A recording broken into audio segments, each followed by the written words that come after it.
¿Qué tienen en común un faraón egipcio, una dinastía europea y una familia de las montañas de Kentucky? La respuesta: la endogamia. Este fenómeno, que mezcla biología y decisiones humanas, ha sido protagonista de historias fascinantes, perturbadoras y trágicas a lo largo de los siglos. Pero, ¿por qué una práctica tan polémica dejó huellas tan profundas en la historia de la humanidad? Comencemos con lo esencial: la biología. En cada célula humana, los genes se entrelazan en una compleja danza hereditaria. Cuando los padres no están relacionados, los genes defectuosos tienden a pasar desapercibidos, protegidos por los genes sanos del otro progenitor. Pero cuando los padres son familiares cercanos, aumenta significativamente la probabilidad de heredar dos copias defectuosas de un gen recesivo.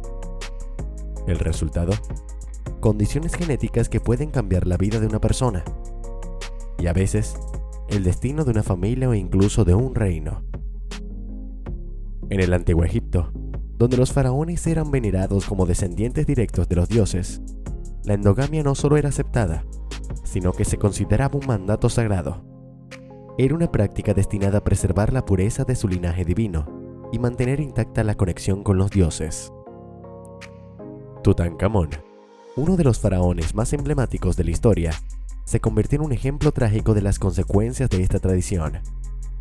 Hijo de 2 hermanos, su frágil salud fue una constante en su corta vida.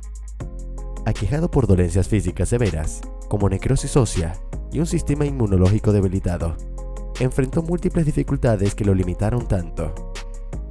El joven faraón ascendió al trono con solo 9 años, pero su reinado estuvo marcado por enfermedades y la inestabilidad de su época.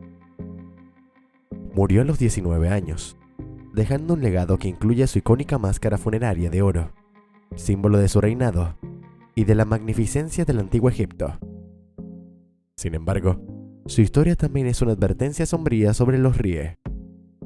Tutankamón se casó con su media hermana, Ankhesenamun, uniendo aún más una línea genética ya debilitada. Juntos, enfrentaron la tragedia de perder a sus 2 hijas no natas, cuyos restos momificados fueron encontrados junto a ellos en su tumba. Estas pérdidas reflejan el impacto directo de la endogamia en su descendencia. La vida y la muerte de Tutankamón no solo revela los desafíos médicos y genéticos que enfrentaron los faraones, sino que también expone la lucha por equilibrar las creencias divinas con las realidades humanas. Pero Egipto no fue el único escenario donde la obsesión por mantener linajes puros trajo problemas. En las alturas del poder europeo, los Habsburgo se convirtieron en un sinónimo de endogamia. Esta poderosa dinastía gobernó vastos territorios como España, Austria y Países Bajos durante siglos, cimentando su dominio a través de matrimonios estratégicos dentro de su propia familia. Rara vez buscaban esposas o esposos fuera de su círculo familiar. Y esta práctica, motivada por preservar el control político y económico, tuvo un alto costo biológico. El árbol genealógico de los Habsburgo se convirtió en una maraña tan densa que muchos de sus miembros compartían más genes de los que serían saludables. Esta situación quedó perfectamente ilustrada en la figura de Carlos II de España, uno de los casos más notorios de las consecuencias de la endogamia. Apodado el Maldito, Carlos nació con un coeficiente de endogamia de 0.25, equivalente al de un hijo de hermanos, y sufrió múltiples discapacidades físicas y mentales. Su mandíbula prominente, conocida como la mandíbula de los Habsburgo, era tan pronunciada que le dificultaba masticar adecuadamente. Su frágil salud, combinada con problemas de infertilidad que le impidieron engendrar herederos, precipitó una crisis de sucesión tras su muerte. Este vacío en el poder desató disputas internacionales que alteraron el mapa político de Europa, subrayando cómo las decisiones genéticas y políticas de una familia pueden cambiar el curso de la historia. El árbol genealógico de los Habsburgo no solo es una advertencia histórica, sino también un recordatorio de cómo las decisiones políticas y sociales pueden tener consecuencias biológicas devastadoras.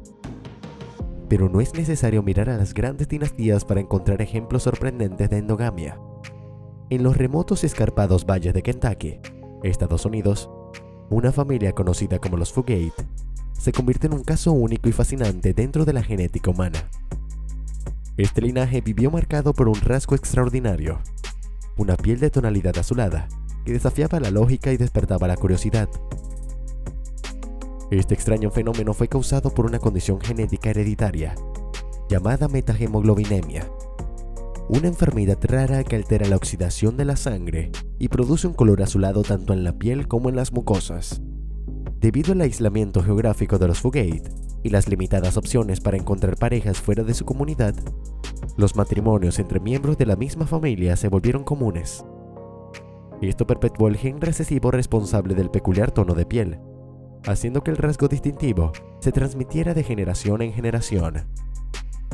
Durante años, el origen de la piel azul de los Fugate fue un misterio envuelto en supersticiones y teorías descabelladas, desde maldiciones hasta condiciones sobrenaturales. ¿La ciencia fue capaz de resolver este misterio? Sí, pero no antes de que la historia de los Fugate se convirtiera en un fascinante caso de estudio sobre la endogamia en comunidades pequeñas.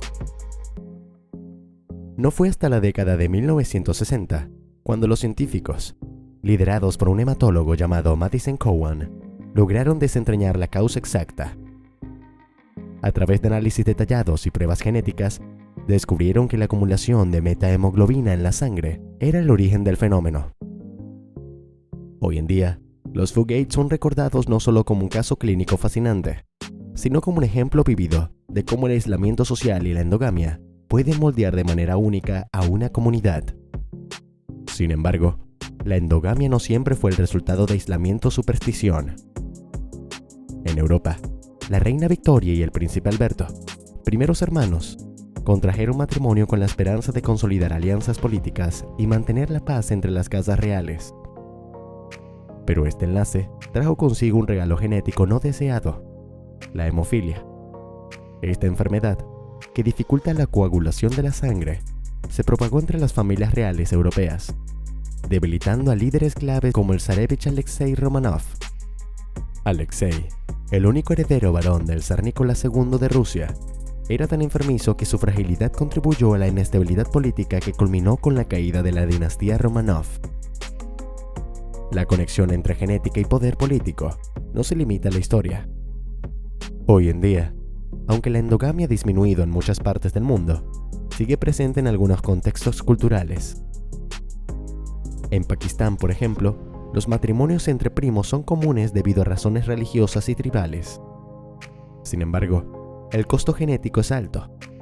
Las tasas de condiciones hereditarias en estas comunidades son significativamente mayores que en aquellas donde los matrimonios endogámicos son menos frecuentes. ¿Y qué hay de la cultura popular? Series como Juego de Tronos han convertido la endogamia en un elemento narrativo poderoso, con familias ficticias como los Targaryen, que justifican sus uniones incestuosas para mantener un supuesto linaje divino. Aunque ficticias, estas historias resuenan con los ecos de las dinastías históricas que enfrentaron dilemas similares y muestran cómo la endogamia sigue siendo un tema que fascina y aterra. En última instancia, la endogamia es mucho más que una curiosidad histórica o genética. Es un espejo de las decisiones humanas, de nuestras obsesiones por la pureza, el poder y la tradición. Mientras avanzamos en el conocimiento científico, entendemos mejor los riesgos y consecuencias de esta práctica. Pero su legado nos acompaña, recordándonos que la historia está escrita no solo en libros, sino también en nuestro ADN.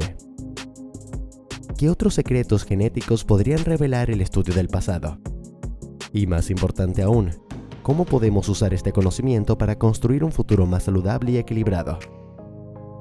Tal vez la respuesta radique en aprender de los errores del pasado y en comprender que la diversidad genética es, en última instancia, una de nuestras mayores fortalezas.